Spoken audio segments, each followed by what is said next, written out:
First met the Master, I'll tell you these things. I don't like to be personal, but he asked me to say a few things. He says, you can tell this story or that story.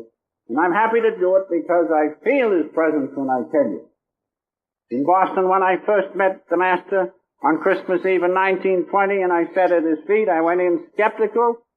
I wasn't going to be hoodwinked by anybody. But I found out I was being hoodwinked by myself. And I sat at his feet after a while, and the first question he asked me, Doctor, will you always love me as I love you? That's the unconditional love, divine love which is between people. And I said, yes, I will, because I felt something. And then the load lifted off of my shoulders. It lifted. Something was taken away. The great weight was taken away, and it's been away ever since. Don't worry, I've had plenty of trouble. But I've never felt deserted. I've always felt the support of God through the channel of the name. And so, that's what God does through his channel. That's what he does through his divine boatman, is to take the load off your shoulders. There's no other way you can take it off. You can have $1 million and 1 million houses, 1 million of anything. The load will still be there until you make that connection with God through the channel of the Guru. And so I find in reading about the different masters is the same thing. When Sri Chesterji met, when our master met Sri Chesterji, he said to him, I give you everything I've got. That simply meant I give you unconditional divine love. That's what we want. Nothing else will satisfy us until we feel that oneness with God. Having that, we can have nothing of this material world, but having that, we have everything. That is what God is. The greatest thing we can ever hope to have. The thing which we must have and will not be satisfied until we do have it. Unconditionally, without any reservation. You can meditate until you're black in the face. You can see the light of God and do all sorts of things. You can see the spiritual eye. You can see parts of the astral body, but you will not be satisfied until all these things are taken away and you stand face to face in front of your one Father, your one God. That's what the Guru does for you.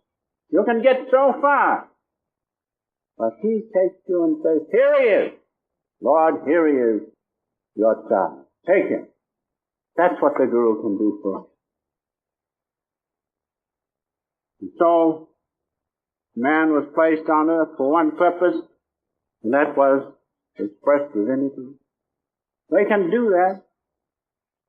We have the power within us due to our unique, or rather our great size of our brain and the unique centers of the spine. We can express divinity, but how can we express divinity unless the Guru shows us how to do it? Therefore, the true Guru gives us three things which we should remember. First, he gives us the vision. He gives us the vision of God. I remember when I first met the Master, you'll pardon a few personal references because this subject is very dear to me, because all I have because of the Master. What little it is, still I have it. And I thank God that I at least have something which sustains me. So, the Guru first gives you the vision of God. When I met him, he said to me, you will find that your life is finished. Well, I found that to be just so. This outward existence, with its birth and death, with its satisfaction and lack of satisfaction, health and disease, passed away, a new life came. That's what he meant. He gave me the vision to understand these things. Otherwise, I wouldn't have understood when he said, you'll find your life is finished. I knew what he meant by keeping in tune with him, that this worldly existence is superseded by an existence in God. That's one of the things which the Guru will give you. Now, he also gives you the understanding, the ability to understand the process of self-perfection. as you perform your technique, you are perfecting yourself that you express divinity of which I have just spoken. And the Guru will give you the ability to do that. I remember meditating deeply when I first had more time than I have now to meditate. I felt this whirling sensation. And I went to him. And he said one thing. He said, when Moses lifted up the serpent in the wilderness. In other words, he gave me the understanding of the process which was to perfect me.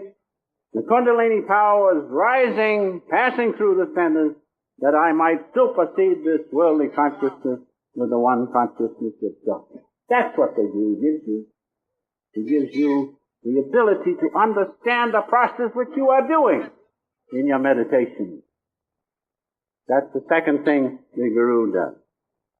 And the third thing is he gives you the sustaining power to keep at it.